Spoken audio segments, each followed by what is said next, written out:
Bank teller shuts down veteran's account, then the CEO steps in. The autumn sun cast long shadows across the cracked sidewalk as Mark trudged towards the imposing facade of Central State Bank. At 58, his weathered face bore the lines of a man who had seen more than his fair share of life's hardships. The cool breeze ruffled his salt and pepper hair, carrying with it the scent of fallen leaves and the promise of colder days to come. Mark's calloused fingers absently traced the outline of the military insignia sewn onto his jacket's shoulder, a habit he'd developed in the years since hanging up his uniform. For over 2.5 decades, that uniform had been his identity, his purpose. Now, it felt like a relic of a past life, one that seemed increasingly distant with each passing day. The transition to civilian life had been far from smooth. Mark had always prided himself on his adaptability, a trait that had served him well during his military career. But the battlefield and the boardroom, it turned out, were worlds apart.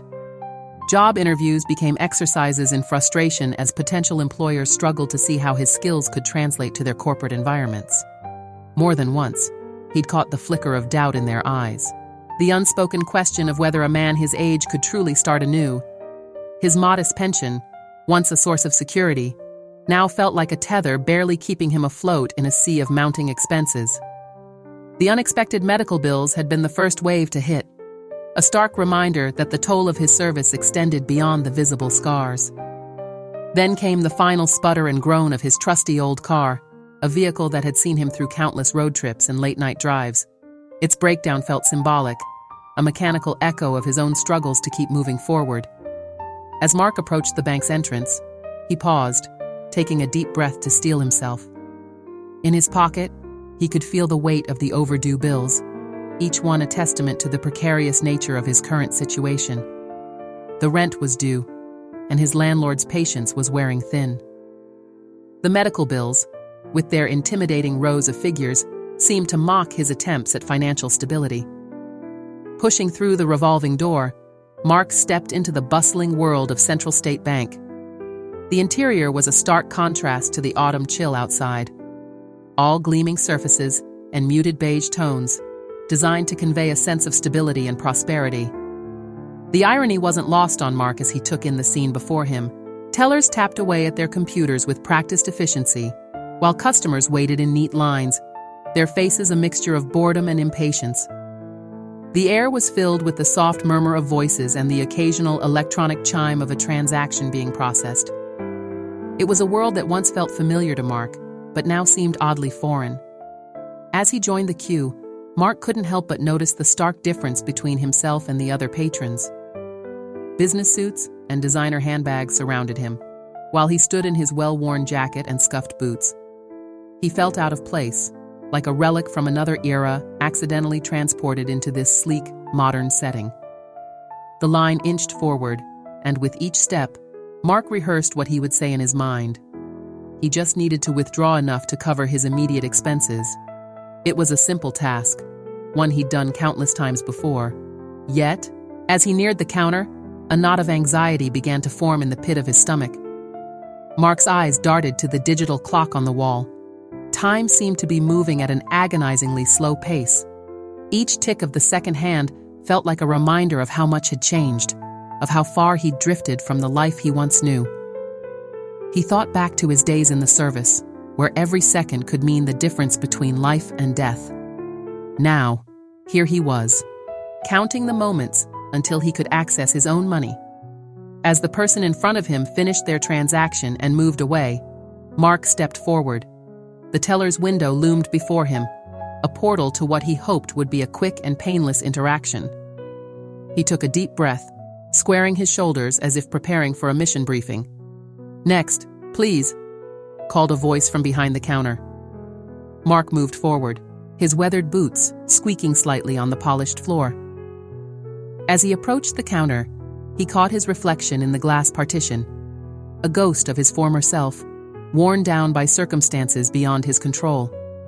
But beneath the tired exterior, a flicker of determination still burned in his eyes. He had faced worse odds before, he reminded himself. This was just another obstacle to overcome. With a silent prayer that this visit would be the turning point he so desperately needed, Mark stepped up to the counter, ready to face whatever challenges lay ahead. Little did he know that this simple errand was about to set in motion a chain of events that would test his resilience, challenge the very system he was relying on, and ultimately, remind him of the strength that had carried him through decades of service to his country. As Mark approached the counter, he was greeted by Angela, a young teller whose crisp uniform and perfectly coiffed hair seemed to embody the bank's polished image. Her eyes flickered briefly over Mark's worn appearance, a fleeting look of disdain crossing her features before settling into a mask of professional indifference. "Good morning. How can I help you today?" Angela's voice was polite, but devoid of warmth. The words recited with the practiced ease of someone who had repeated them countless times. Mark cleared his throat, suddenly aware of how out of place he felt. "Good morning. I'd like to make a withdrawal, please." He fumbled in his pocket for his account details. The paper crinkled from being folded and refolded countless times. Angela's manicured nails clacked against the keyboard as she input Mark's information. The seconds ticked by, each one feeling longer than the last. Mark shifted his weight from one foot to the other, acutely aware of the line forming behind him. Suddenly, Angela's brow furrowed, her eyes narrowing as she scrutinized the screen before her. "I'm sorry, sir, but there seems to be an issue with your account," she said, her tone cooling several degrees. Mark's heart sank. An issue? What kind of issue? He leaned forward slightly, trying to catch a glimpse of the screen, but Angela angled it away from his view. "Your account has fallen below the minimum balance requirement," Angela explained, her voice taking on a condescending edge. "As a result, several automatic fees have been applied, pushing your balance into the negative." The words hit Mark like a physical blow. He had been careful with his spending, or so he thought. How could this have happened? "There must be some mistake," he began, his voice wavering slightly. "I've never had problems with my account before." Angela's lips thinned into a tight line. "I assure you, sir, there's no mistake. The fees are clearly outlined in your account agreement." She tapped a few more keys, each click feeling like another nail in the coffin of Mark's financial stability. "Or, I'm afraid we'll have to close the account until the fees are paid." Mark felt the blood drain from his face. Close the account? That was impossible. His pension, his lifeline, was directly deposited into that very account. "Please," he said, his voice low and urgent. "I'm a veteran. I depend on this account for my basic needs. Surely there's something you can do." But Angela had already made up her mind. Her eyes flickered to the growing line behind Mark, her impatience palpable. "I'm sorry, but there's nothing I can do. Bank policy is very clear on these matters." Mark's mind raced, searching for a solution. Could I speak to a manager? Maybe they could help sort this out. Angela's sigh was barely concealed. "The manager is in a meeting right now. Besides, they would tell you the same thing. We can't make exceptions just because someone claims to be a veteran." The word "claims" stung Mark deeply. He straightened up, drawing on the dignity that had carried him through far worse situations. "I don't claim to be a veteran, ma'am. I am a veteran. I served this country for over 25 years. But his words fell on deaf ears. Angela had already begun the process of shutting down his account, her fingers flying over the keyboard with ruthless efficiency. "Here are the papers detailing the fees and account closure process," she said, sliding a stack of documents across the counter. "Once the outstanding balance is paid, you can consider reopening an account with us." Mark stared at the papers, feeling as if the ground was shifting beneath his feet. The murmur of the other customers seemed to grow louder, their impatience palpable. He could feel their stares boring into his back, judging him for holding up the line, for daring to challenge the system. With trembling hands, Mark gathered the papers. He wanted to argue further, to make Angela understand the gravity of what she was doing. But the words wouldn't come. The fight that had sustained him through years of military service seemed to have deserted him in this moment of need. As he turned away from the counter, Mark caught sight of his reflection in the polished surface of a nearby ATM. The man staring back at him looked defeated, diminished. It was a far cry from the proud soldier he had once been, the man who had faced down enemies and protected his comrades without hesitation. The walk to the exit felt like the longest march of his life. Each step was heavy, weighed down by the crushing realization of his new reality. The doors of Central State Bank swung shut behind him with a soft whoosh, as if the institution itself was breathing a sigh of relief at his departure. Outside, the autumn air felt colder than it had just minutes ago. Mark stumbled to a nearby bench, his legs suddenly weak. He collapsed onto the hard surface, the stack of papers Angela had given him clutched tightly in his fist. As he sat there, trying to process what had just happened, the world continued to move around him. People bustled by, engrossed in their own lives, oblivious to the personal tragedy unfolding on the bench before them. A young couple laughed as they entered the bank, their carefree demeanor a stark contrast to Mark's despair. With shaking hands, Mark pulled out his phone. He needed to figure out his next move, to find a way to access his funds and pay his bills. But as he stared at the screen, the enormity of his situation began to sink in. Without his bank account, he was effectively cut off from his remaining money. His pension, his lifeline, was now inaccessible. The weight of his financial struggles, which had been a constant presence for months, now felt insurmountable. Mark's mind whirled with questions and self-doubt. How had it come to this? After years of serving his country, of putting his life on the line, was this all he had to show for it? A closed bank account and a stack of papers detailing his financial failure? As the afternoon wore on, Mark remained on the bench, a solitary figure against the backdrop of the bustling city. Passers-by gave him a wide berth, their eyes sliding past him as if he were invisible. It was a feeling Mark was becoming all too familiar with, the sense that he no longer fit into the world he had once sworn to protect. The sun began its descent, casting long shadows across the street. Mark knew he should move, should start figuring out his next steps. But for now, he remained where he was, a man out of time and out of place, grappling with the harsh realities of a world that seemed to have forgotten the value of his service and sacrifice. The setting sun painted the sky in hues of orange and purple as Mark finally rose from the bench, his joints stiff from sitting for so long.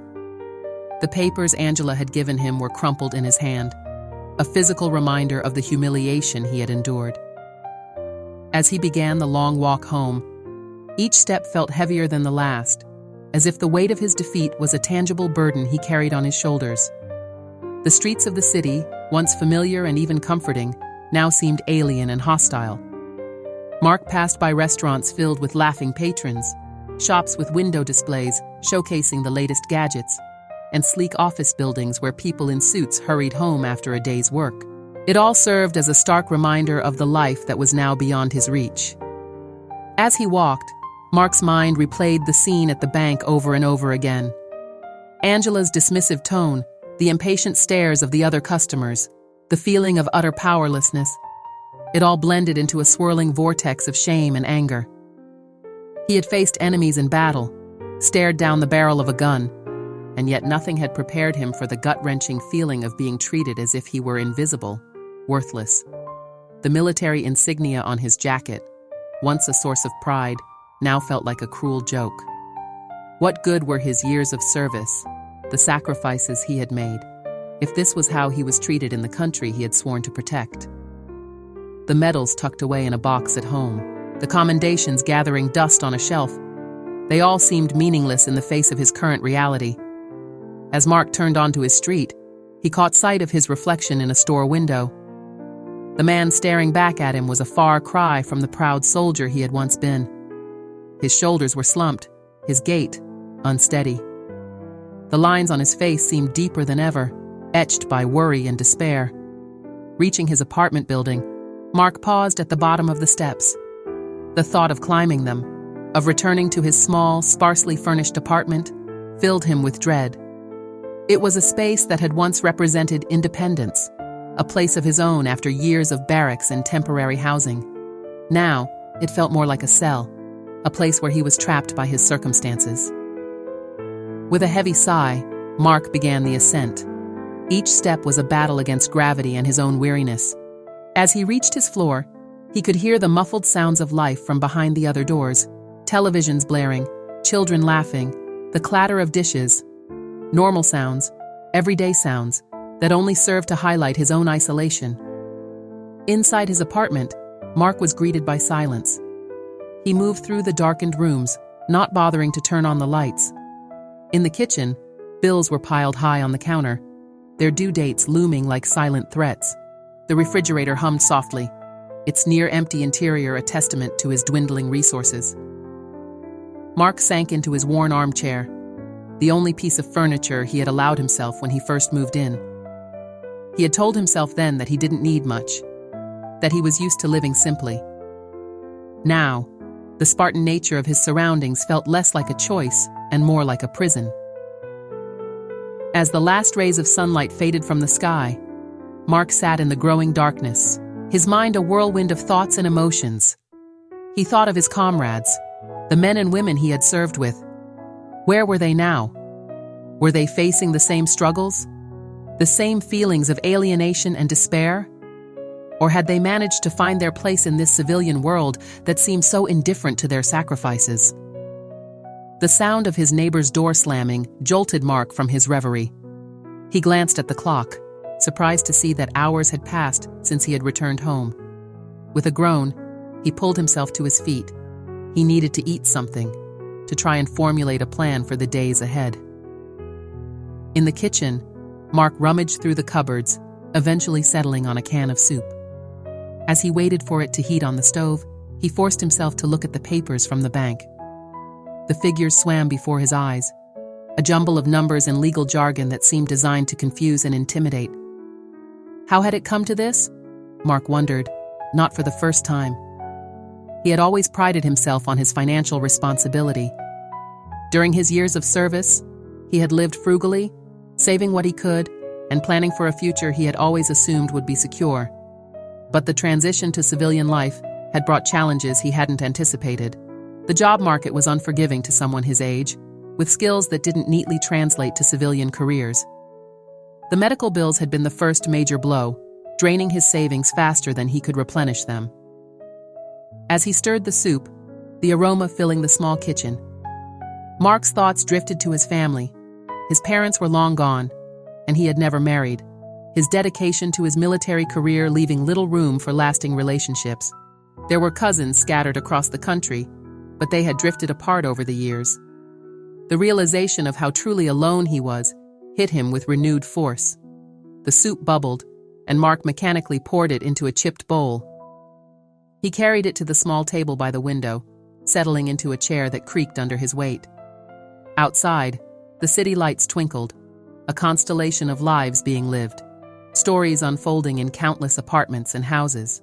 Mark felt disconnected from it all, as if he were watching the world from behind thick glass. As he ate, Mark's gaze fell on a framed photograph on the windowsill. It showed a younger version of himself, surrounded by his squad, all of them grinning broadly at the camera.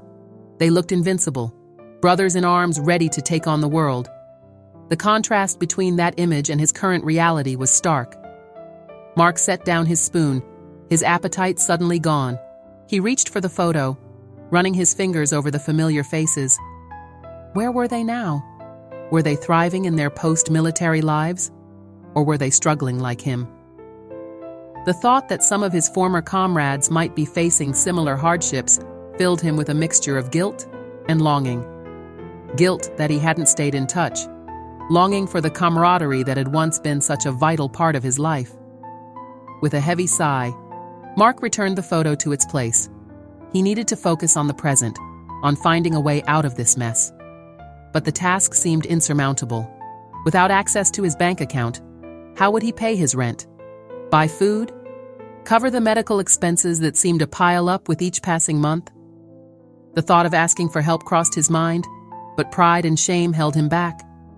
He had always been the one others relied on, the strong one, the protector. The idea of admitting his struggles, of becoming a burden to others, was almost as painful as the financial hardship itself. As the night wore on, Mark found himself pacing the small confines of his apartment. Sleep eluded him, his mind racing with possible solutions, each one seeming more far-fetched than the last. He considered reaching out to veteran support groups, but the thought of explaining his situation, of laying bare his failures, filled him with dread. In the early hours of the morning, exhaustion finally overtook him. Mark collapsed onto his bed, fully clothed, his dreams a chaotic mix of past battles and present struggles. He saw himself back in uniform, standing tall and proud, only to have the ground crumble beneath his feet, leaving him falling into an endless void. When Mark awoke, the harsh light of day did little to improve his outlook. The stack of bills on the counter seemed to have grown overnight, looming over him like an accusatory presence. His body ached, the physical manifestation of the stress and worry that had become his constant companions. With robotic movements, Mark went through the motions of his morning routine. A shower that couldn't wash away the feeling of defeat, a cup of coffee that did little to clear the fog of despair. As he dressed, pulling on the same worn clothes he had worn the day before, Mark caught sight of himself in the mirror. The face that stared back at him was a stranger, haggard, defeated, a shell of the man he had once been. The clock on the wall ticked relentlessly, a reminder that the world continued to move forward, indifferent to his plight. Mark knew he needed to act, to find a solution before his situation deteriorated further. But where to start? The enormity of the task before him seemed overwhelming. With trembling hands, Mark reached for his phone. He scrolled through his contacts, a pitifully short list that highlighted just how isolated he had become. His finger hovered over a name, James, a former squad mate who had settled in a nearby town. They hadn't spoken in years, but Mark remembered James as someone who had always had a knack for finding solutions to seemingly impossible problems. For a long moment, Mark stared at the screen, his pride warring with his desperation. To reach out would be to admit defeat, to acknowledge that he couldn't handle this on his own. But what choice did he have? The alternative, continuing down this path of isolation and financial ruin, was unthinkable. With a deep breath, Mark pressed the call button. As the phone rang, his heart pounded in his chest. What would he say? How could he explain the depths to which he had fallen? The thought of pity in James's voice, or worse, disappointment, made Mark's stomach churn. The ringing stopped, replaced by a familiar voice. Hello? James sounded exactly as Mark remembered him, confident, warm, alive. Mark opened his mouth to speak, but no words came out. The silence stretched on, becoming awkward, oppressive. Hello? Is anyone there? James's voice took on a note of concern. I'm not doing so well, James.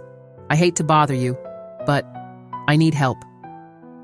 As the words left his mouth, Mark felt a curious mixture of shame and relief.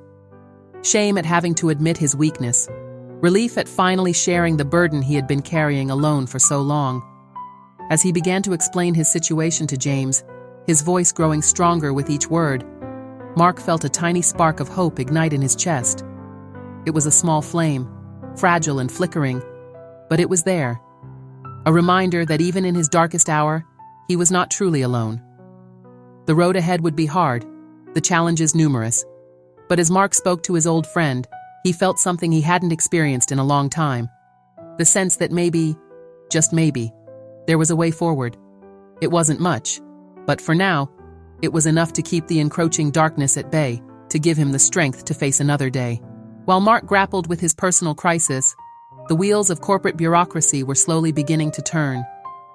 Inside the gleaming headquarters of Central State Bank, a story was about to unfold that would challenge the very foundations of the institution's values and practices.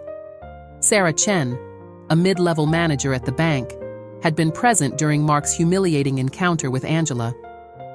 From her vantage point near the loan officer's desk, she had witnessed the entire interaction, her discomfort growing with each passing moment.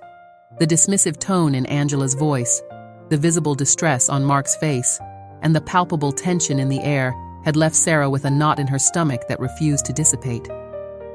As the day wore on, Sarah found herself unable to shake the memory of the incident. She had always prided herself on the bank's commitment to customer service, but what she had witnessed flew in the face of everything she believed the institution stood for. The image of Mark's defeated posture as he left the bank haunted her, a stark reminder of the human cost of inflexible policies and indifferent attitudes. During her lunch break, Sarah found herself in the company cafeteria, absently pushing her salad around her plate. Her mind was still replaying the morning's events, trying to reconcile what she had seen with the bank's stated values of community service and customer care. "You look like you're carrying the weight of the world on your shoulders," a voice broke into her thoughts. Sarah looked up to see Lisa, a colleague from the corporate office, sliding into the seat across from her. Sarah managed a weak smile. "Is it that obvious?" Lisa nodded, her expression concerned. "Want to talk about it?" For a moment, Sarah hesitated. She was acutely aware of the corporate hierarchy, of the potential consequences of speaking out against established procedures. But the memory of Mark's face, the injustice of his treatment, spurred her on. "I saw something today," Sarah began, her voice low. "Something that I can't stop thinking about." As Sarah recounted the morning's events, Lisa's expression grew increasingly troubled.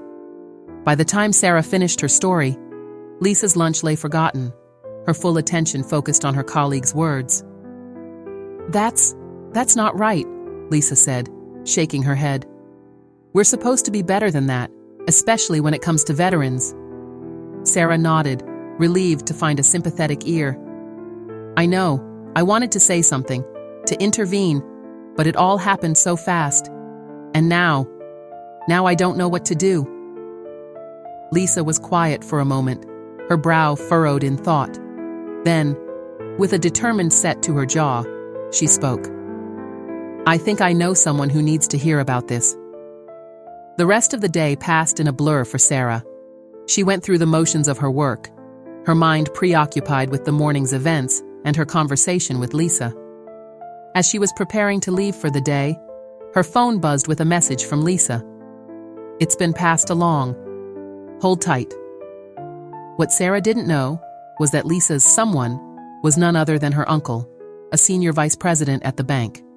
And that vice president, deeply disturbed by what he had heard, had taken the unprecedented step of bringing the matter directly to the attention of Tom Keller, the CEO of Central State Bank. Tom Keller was not a man easily shaken. He had built his career on a foundation of smart business decisions and an unwavering commitment to the bank's core values. Under his leadership, Central State Bank had grown from a regional player to a respected national institution. But as he sat in his corner office, listening to the account of what had transpired in one of his branches, he felt a growing sense of unease. Keller's office, with its panoramic views of the city skyline, was a testament to his success. Awards and accolades lined the walls, each one a milestone in his illustrious career. But at this moment, as the sun began to set over the city, casting long shadows across his desk, none of that seemed to matter. "This is unacceptable," Keller said, his voice tight with controlled anger. "Absolutely unacceptable." The vice president nodded, relieved to see that the CEO shared his concern. "What do you want us to do, sir?" Keller was silent for a long moment, his fingers steepled under his chin as he stared out at the city below. When he spoke, his voice was filled with determination. "I want a full investigation. I want to know how this happened, why it happened, and I want it on my desk first thing in the morning." As the vice president hurried out to set things in motion, Keller remained at his desk, his mind racing. This incident struck at the heart of everything he had worked to build. Central State Bank was more than just a financial institution. It was a pillar of the community, a place where people entrusted their dreams and their futures. And veterans. Veterans held a special place in Keller's heart. Keller's thoughts turned to his own family, to the framed photograph on his desk of his father in his military uniform. He remembered the stories his father had told him, of the challenges he had faced upon returning home, of the importance of a society that valued and supported its veterans. The thought that his bank, his legacy, might have contributed to the struggles of a veteran filled him with a profound sense of shame and responsibility. As the last rays of sunlight faded from his office, Keller made a decision. This wasn't just a PR problem to be managed or a policy to be reviewed. This was a moral imperative, a chance to reaffirm the values that had guided him throughout his career. He would make this right, not just for the sake of the bank's reputation, but because it was the right thing to do. Keller reached for his phone, his fingers flying over the keypad as he began to set his plan in motion. First, he needed more information. He needed to understand exactly what had happened, to hear the story from all sides. But more than that, he needed to talk to Mark himself. As he worked late into the night, coordinating with his team and poring over bank policies, Keller felt a renewed sense of purpose. This incident, as unfortunate as it was, presented an opportunity to demonstrate the true character of Central State Bank, to show that integrity and compassion were more than just words in a mission statement. In his mind's eye, Keller could see Mark, a proud veteran brought low by circumstance and an unfeeling system. He made a silent vow, not just to Mark, but to all the veterans who had sacrificed so much for their country. This would never happen again, not in his bank, not on his watch. As the city slept, the lights in Tom Keller's office remained on, a beacon of determination in the night sky. The CEO of Central State Bank was a man on a mission, driven by a mixture of corporate responsibility and personal conviction. The coming days would test his leadership, challenge his values, and ultimately redefine the very nature of what it meant to be a community bank in the modern world. The morning sun had barely crested the horizon when Mark's phone rang, startling him from a fitful sleep. He fumbled for the device, his heart racing with a mixture of hope and dread. Had James found a solution? Or was it more bad news? Another bill collector demanding payment. "Hello?" Mark's voice was rough with sleep and anxiety. "Good morning. Is this Mark Stevenson?" The voice on the other end was crisp, professional, and completely unfamiliar. Mark sat up straighter, suddenly wide awake. "Yes, this is Mark. Who am I speaking with?" There was a brief pause, as if the caller was carefully choosing his next words. "Mr. Stevenson, my name is Tom Keller. I'm the CEO of Central State Bank." The world seemed to tilt on its axis. Mark's grip on the phone tightened, his mind racing to make sense of this unexpected turn of events. The CEO calling him personally? It seemed impossible, yet here he was, the most powerful man in the bank, reaching out to a struggling veteran whose account had been unceremoniously closed just the day before.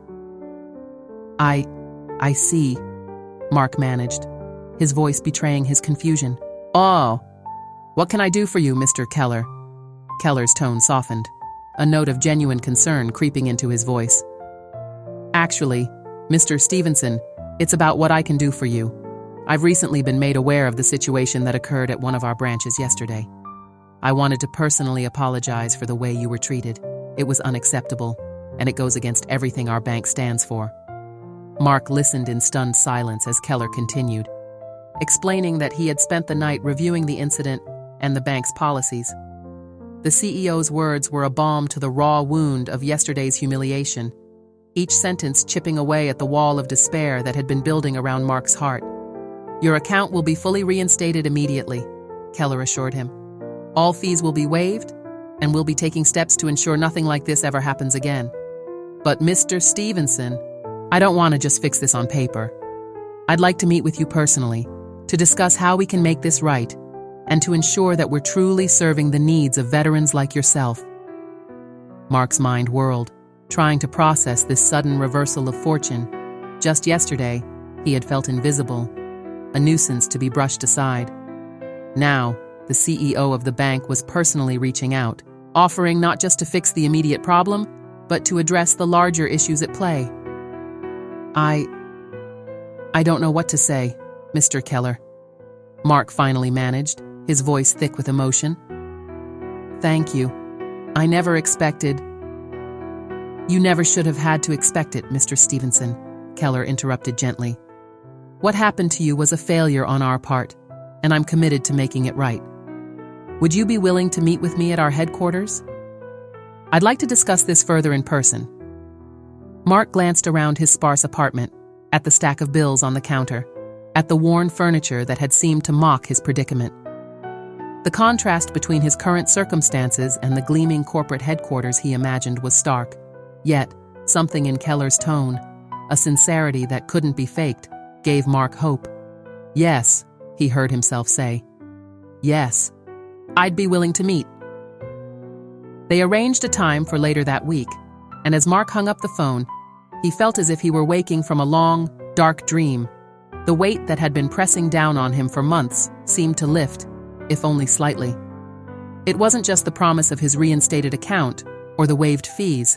It was the recognition, the acknowledgement of his worth as a person, as a veteran, that brought a lump to his throat.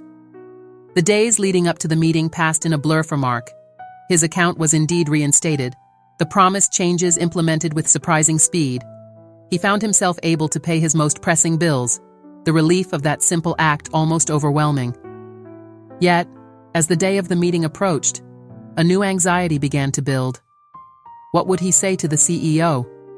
How could he articulate the depth of what he had experienced, not just at the bank, but in the months and years since leaving the military? And more importantly, would it make any difference?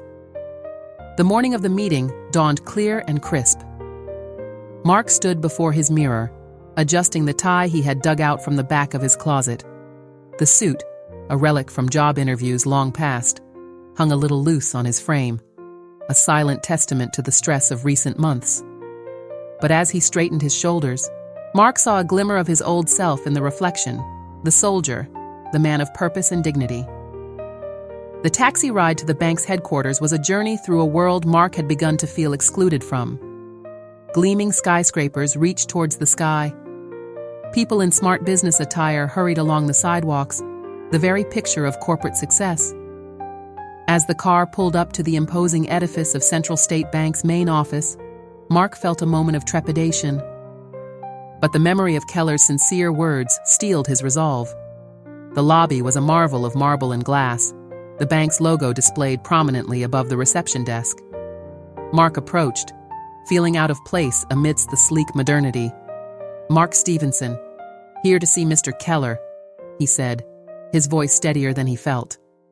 The receptionist's eyes widened slightly at the mention of the CEO's name, but she quickly recovered her professional demeanor. "Of course, Mr. Stevenson, Mr. Keller is expecting you. Please, follow me." The elevator ride to the top floor was silent, the soft hum of machinery the only sound as they ascended. Mark's heart pounded in his chest, a rhythm that seemed to echo the mantra running through his mind. "You can do this. You faced worse. You can do this." The doors opened to reveal a plush executive suite. The receptionist led Mark down a hallway lined with artwork and awards, stopping before an imposing oak door. She knocked softly, then opened it, announcing Mark's arrival. Tom Keller rose from behind his desk, a tall man with silver hair and keen eyes that seemed to take in everything at once. He crossed the room in a few quick strides, hand outstretched. "Mr. Stevenson, thank you for coming. Please, come in." As Mark shook the CEO's hand, he was struck by the firmness of the grip, the direct gaze that met his own. This was not the detached corporate executive he had half expected, but a man who seemed genuinely engaged, present in the moment. "Thank you for having me, Mr. Keller," Mark replied, surprised by the steadiness in his own voice. Keller gestured to a comfortable chair in front of his desk.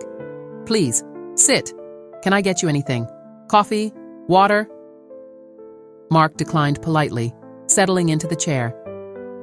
As Keller returned to his seat behind the desk, Mark couldn't help but notice the family photos displayed prominently, particularly one of an older man in military uniform. Keller followed his gaze, a small smile touching his lips.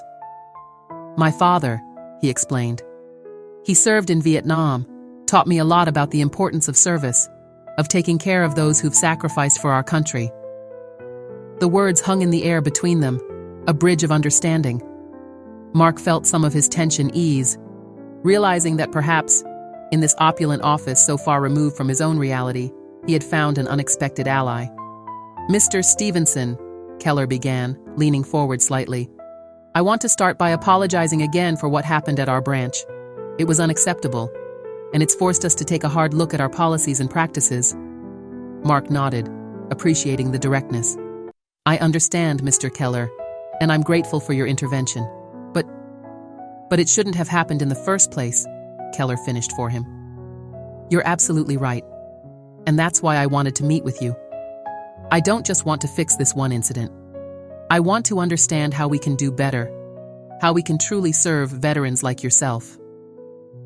For a moment, Mark was silent, weighing his words carefully. Then, something in Keller's open expression, in the sincerity of his tone, prompted Mark to speak from the heart. Mr. Keller, what happened at the bank? It wasn't just about the account or the fees. It was about feeling invisible, like all the years of service, all the sacrifices, meant nothing. Like I was just another problem to be dealt with, not a person who had given everything for his country. As Mark spoke, his voice gaining strength, he saw Keller listening intently, nodding at times, his expression a mixture of concern and determination. Mark found himself sharing not just the incident at the bank, but the larger struggles he had faced since leaving the military. The difficulty finding work, the medical bills, the sense of isolation and displacement in a world that seemed to have moved on without him. Keller listened without interruption, his keen eyes never leaving Mark's face. When Mark finally fell silent, the CEO was quiet for a moment, as if processing everything he had heard. Thank you, Mr. Stevenson, Keller said at last, his voice low and sincere. Thank you for your service, and thank you for your honesty today. What you've shared, it's going to change things. Not just at this bank, but I hope, in a much broader sense. As their meeting continued, Mark found himself not just telling his story, but actively engaged in a discussion about how the bank could better serve veterans. Keller took notes, asked questions, and shared his own ideas. It was a dialogue unlike anything Mark had experienced since leaving the military. He felt heard, valued, his expertise and experience recognized and respected. By the time the meeting drew to a close, the sun had shifted in the sky, casting long shadows across the office. Mark stood, feeling a sense of accomplishment he hadn't experienced in years. As he shook Keller's hand once more, the CEO's grip was firm, his gaze direct. This isn't the end, Mr. Stevenson, Keller assured him. It's just the beginning. We're going to make changes, real changes, and I'd like your help in shaping those changes, if you're willing. As Mark left the imposing headquarters of Central State Bank, he felt a shift within himself. The weight of despair that had been his constant companion for so long seemed lighter. For the first time in years, he felt a sense of purpose, a glimmer of hope for the future. The city streets, which had seemed so hostile just days before, now held a new promise. As he walked, his stride purposeful, Mark realized that his meeting with Keller hadn't just been about fixing a banking issue. It had been about reclaiming his dignity, about finding his place in a world that had seemed to have no room for him. The journey ahead would not be easy. There were still challenges to face, battles to be fought. But as Mark made his way home, he felt a renewed sense of strength. He was a soldier once more, not on a battlefield of war, but on the equally important battlefield of change and social justice. And this time, he had allies in unexpected places, ready to stand beside him in the fight.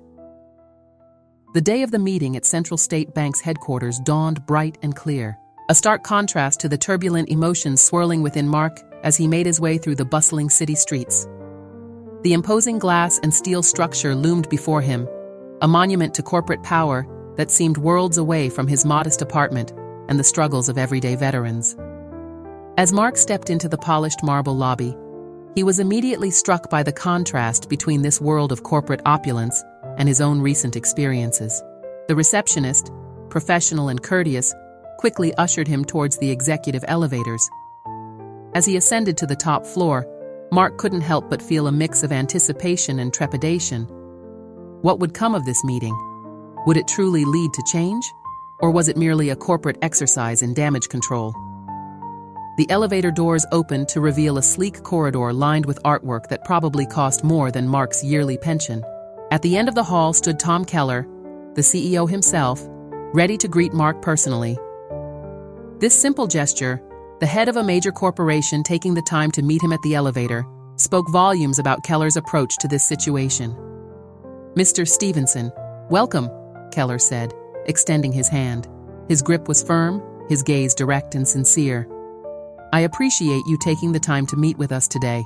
Please, come in." As they entered Keller's office, Mark was struck by the panoramic view of the city skyline.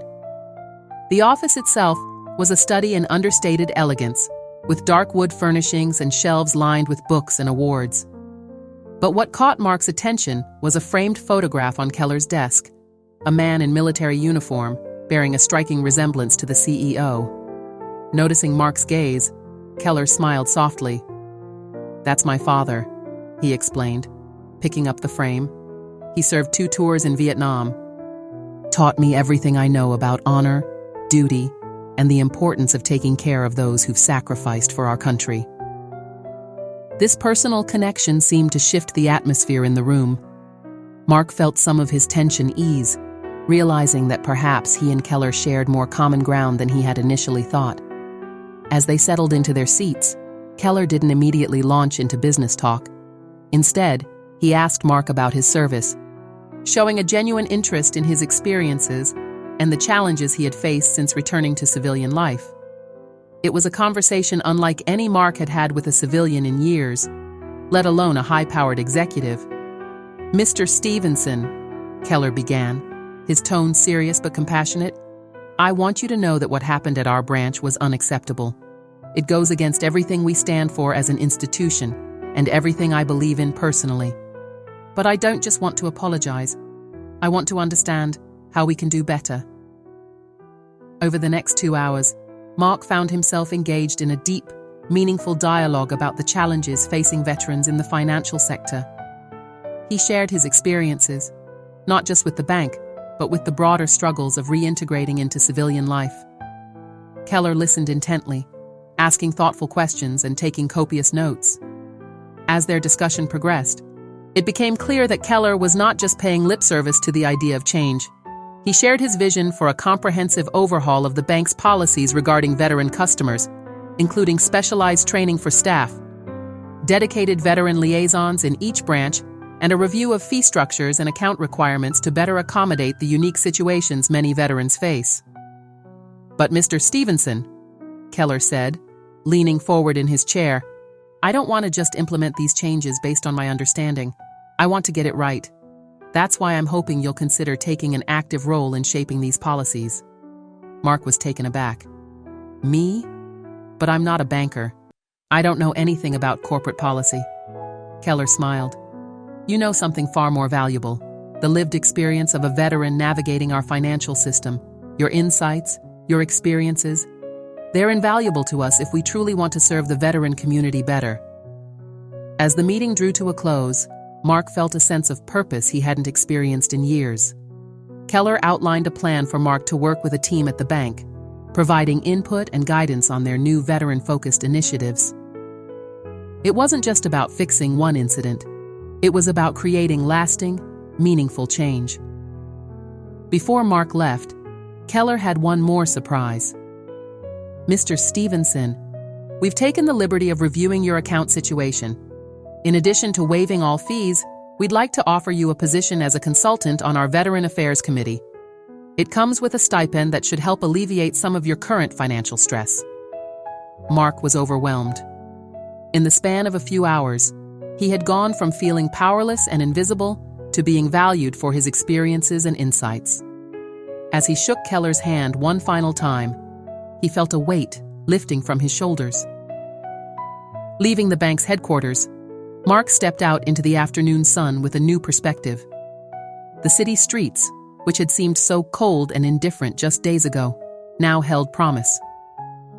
He had come to the bank seeking justice for himself, but he was leaving with the opportunity to make a difference for countless other veterans. As he made his way home, Mark's mind was already buzzing with ideas. He thought of his fellow veterans, of the struggles they faced, and of the changes he could help implement. For the first time in years, he felt like he had a mission again, a purpose that went beyond just surviving day to day. The meeting at Central State Bank's headquarters had been more than just a corporate apology or a quick fix to a PR problem. It was the beginning of a journey, for Mark, for the bank, and potentially for veterans across the country. As he walked, Mark allowed himself to feel something he hadn't felt in a long time: hope. The sun was setting as Mark reached his apartment building, casting long shadows across the street. But for once, the encroaching darkness didn't fill him with dread. Instead, he felt energized, ready to face whatever challenges lay ahead. He had a new mission now, a new way to serve, and he was determined to make the most of this unexpected opportunity. As he climbed the stairs to his apartment, Mark realized that this day marked not just a turning point for his financial situation, but a new chapter in his life. He was no longer just a struggling veteran, he was an advocate, a voice for change, a bridge between the world of corporate finance and the realities faced by those who had served their country. Entering his apartment, Mark's eyes fell on his old uniform, hanging in the closet. For so long, it had been a reminder of a life left behind, of purpose lost. Now, it seemed to represent something new, a continuation of service, just in a different form.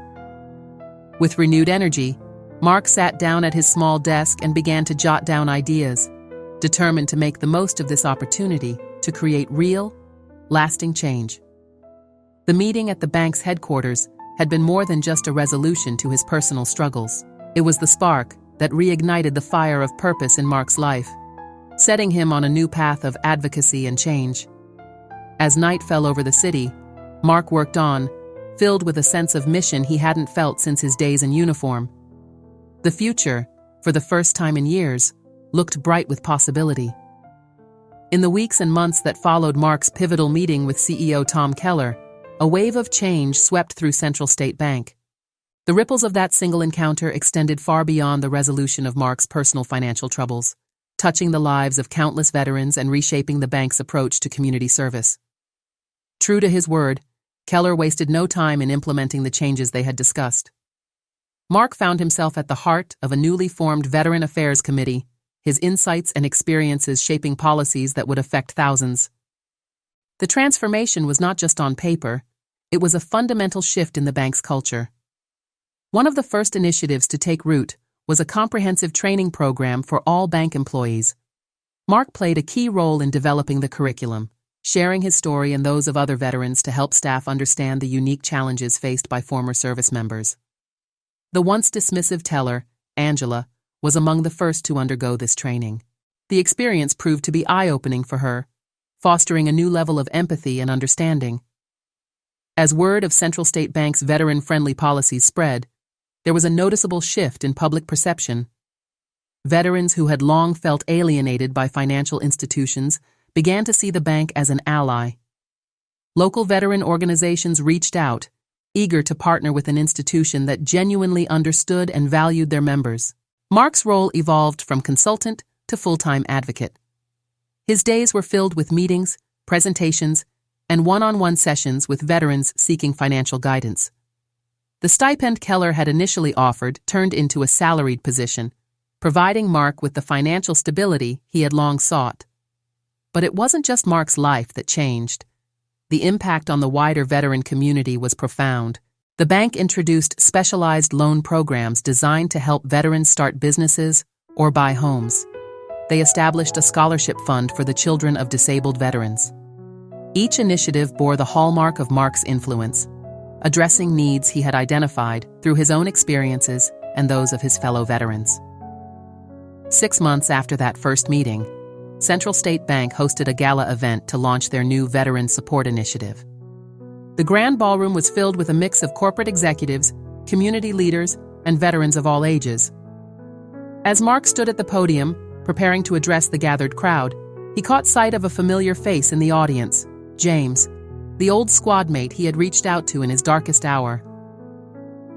"When I walked into a branch of this bank half a year ago," Mark began, his voice steady and clear, "I was a man on the brink of despair. I felt invisible, forgotten by the very society I had sworn to protect." He paused, his eyes scanning the attentive faces before him. "Today, I stand before you, not just as a veteran, but as a partner in change, a voice for those who have served our country and now seek to build lives of dignity and purpose in the civilian world.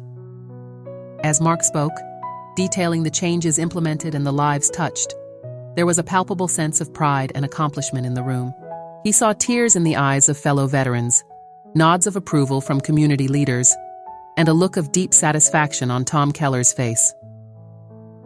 This initiative, Mark continued, is more than just a corporate program. It's a recognition of the debt we owe to those who have served, and a commitment to ensuring that no veteran ever feels abandoned or forgotten when they return home. The applause that followed his speech was thunderous, a validation of the work done and the promise of more to come. As Mark stepped down from the podium, he was engulfed in a sea of handshakes and heartfelt thanks.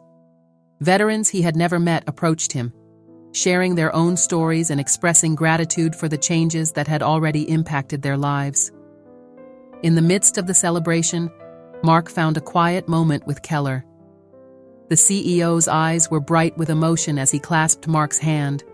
"You've changed this bank, Mark," Keller said softly. "You've changed all of us. What you've helped create here, it's going to make a difference for generations to come." As the evening wound down, Mark stood by one of the large windows, looking out over the city he had once felt so alienated from. The lights of the buildings twinkled like stars, each one representing countless lives, countless stories. He thought about his journey, from the despair of that day in the bank branch to this moment of triumph and hope. The reflection of James appeared beside him in the window. "You did good, brother," James said, placing a hand on Mark's shoulder. "Real good." Mark turned to his old friend, a smile playing on his lips. "We did good," he corrected. "All of us, and we're just getting started." In the year that followed, Central State Bank's Veteran Support Initiative became a model for financial institutions across the country. Mark found himself traveling, speaking at conferences, and consulting with other banks eager to implement similar programs. His story, once a cautionary tale of a system's failure, had become an inspiration for change. The small apartment that had once felt like a prison to Mark now served as a base of operations for his expanding advocacy work. The walls, once bare, were covered with commendations, thank you letters, and photos of the veterans he had helped. Each item was a reminder of the lives touched, the differences made. On a crisp autumn morning, much like the one that had started this journey, Mark stood outside Central State Bank's headquarters. He was there to meet with Keller and the board, to discuss the next phase of their veteran support programs. As he waited, he watched the stream of people entering and exiting the building, bankers, customers, security guards. Among them, he spotted several veterans, easily identifiable by their bearing or the subtle nods they exchanged. One young veteran, looking nervous and out of place, caught Mark's eye. Without hesitation, Mark approached him, extending his hand in greeting. "First time here?" he asked kindly. The young man nodded, relief washing over his face at the friendly gesture. "Yeah, I'm not sure I'm in the right place." Mark smiled, remembering his own uncertainty not so long ago. "Don't worry," he said, guiding the young veteran towards the entrance. "You're exactly where you need to be. Let me show you around." As they walked into the bank together, Mark felt a deep sense of fulfillment. He had come full circle, from a man in crisis to a mentor and guide for others facing similar challenges. The journey had been long and at times painful, but as he looked at the hope in the young veteran's eyes, Mark knew that every step had been worth it. The story of one veteran's struggle had blossomed into a movement of change, touching lives far beyond the walls of a single bank. It was a testament to the power of perseverance, the importance of compassion, and the profound impact that can occur when institutions listen to and value the experiences of those they serve. As the doors of Central State Bank closed behind them, Mark knew that this was not an ending, but a continuation. There were more stories to be heard, more lives to be changed, more bridges to be built between the world of finance and the veterans who had sacrificed so much. And he was ready, honored, and deeply grateful to be a part of that ongoing mission. Disclaimer: this channel does not support or tolerate any form of discrimination, racism, prejudice, or violation of human rights. The stories presented here are original and created by the author with the aim of promoting reflection, awareness, and dialogue. All content is developed with respect for diversity and the dignity of all people.